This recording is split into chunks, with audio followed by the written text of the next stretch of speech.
Joining us now, Democratic Senator Tim Kaine of Virginia. He serves on the Senate Budget, Armed Services, and Foreign Relations Committees. First of all, Senator, what's your reaction to the news about these just released emails? Well, Wolf, I'm just seeing the news, but I'm not surprised. Obviously, President Trump campaigned saying he was going to release the Epstein files and even teased that he would early in this calendar year, but he's gone back on it, and that makes everybody wonder whether he's got something to hide. The House has been out of Washington for the last 7 weeks for the pure reason that they want to avoid confronting a majority of the House that are going to order that these files be released. So now that the House is back in, I think you're going to see moves over the course of the next few weeks that will lead to the release of the files, and then the public can see them and make up their mind. All of those files. What do you think will become of the Epstein files, all of them, I should say, if and when the newly elected Arizona Congresswoman Grijalva is sworn in and forces a vote on their release? Wolf, I'm not a master of the House procedure, which is really different than Senate procedure, but what I'm hearing is the House will likely take this matter up probably right after Thanksgiving. So their own procedure involves a couple of steps before you actually get to the floor vote on the discharge petition. I would expect that final action to come right after Thanksgiving. I want to get to the federal government shutdown. Thanks in part now to your breaking with other Democrats, I should say, and approving the bill in the U.S. Senate. The House is now preparing to take the next step. What are you expecting to see today? I think there's going to be a pretty strong vote.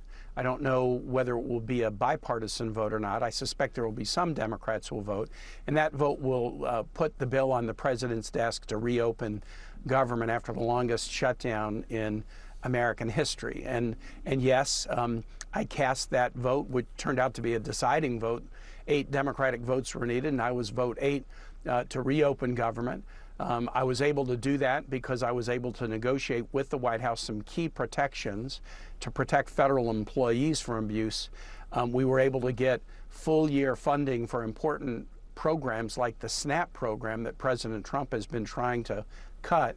And we have a now guaranteed debate and vote on a fix to the health care system that the Republicans damaged badly with their reconciliation bill. That debate will happen probably in early to mid-December. They needed 60 votes in the Senate, and you helped get to that number 60. Hakeem Jeffries, the Democratic leader in the House, he says he doubts his members will vote yes in favor of this legislation, despite senators like yourself who broke ranks earlier this week. What happens if the bill is rejected and the shutdown goes on? Well, it'll be back to square one. What will the deal be that will reopen government? You know, what Democrats want, our top goal is to fix the health care system. Many Republican senators and House members are saying we know we need to fix some of the damage that was caused by the reconciliation bill. Particularly, we need to stop people's health insurance premiums from skyrocketing.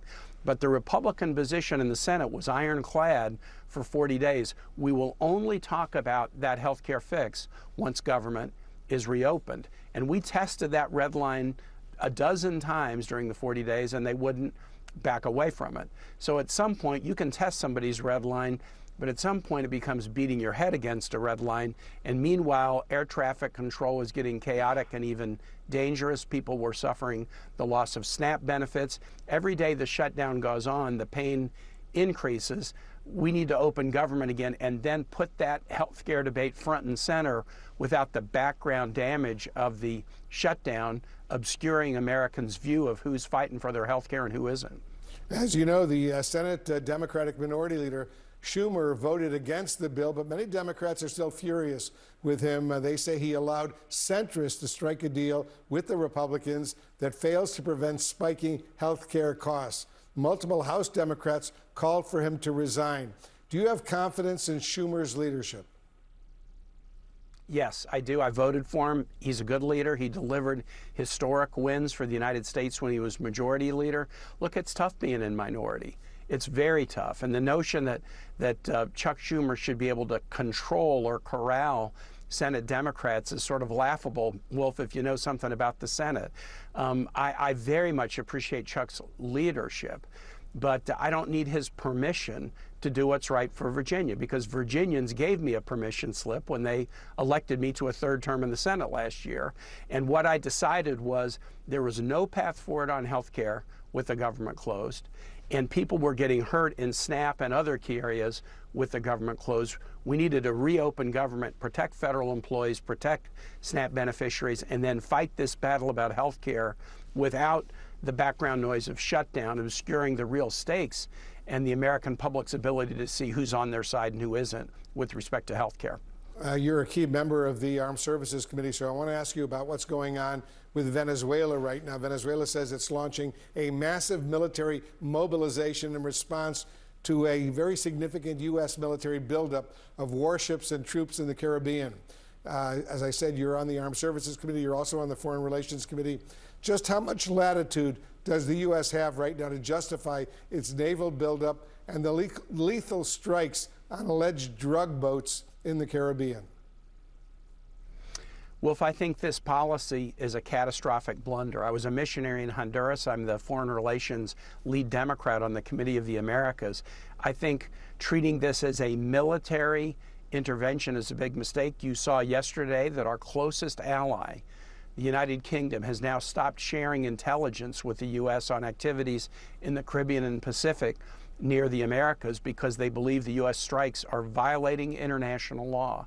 And when you amass such naval presence near Venezuela, you are dramatically raising the risk that Venezuela will, pick up something on the radio or see a move and think they're going to be under attack and then respond in kind. Venezuela has some very significant weapons that they've purchased from adversaries of the United States. And the last thing I want to see happen as a member of the Armed Services Committee and as the father of a Marine is Venezuela to get the mistaken impression that an attack is imminent and start using these weapons against American sailors and troops in the region. Important information indeed. Senator Tim Kaine of Virginia, thanks so much for joining us. Absolutely, Wolf. Glad to.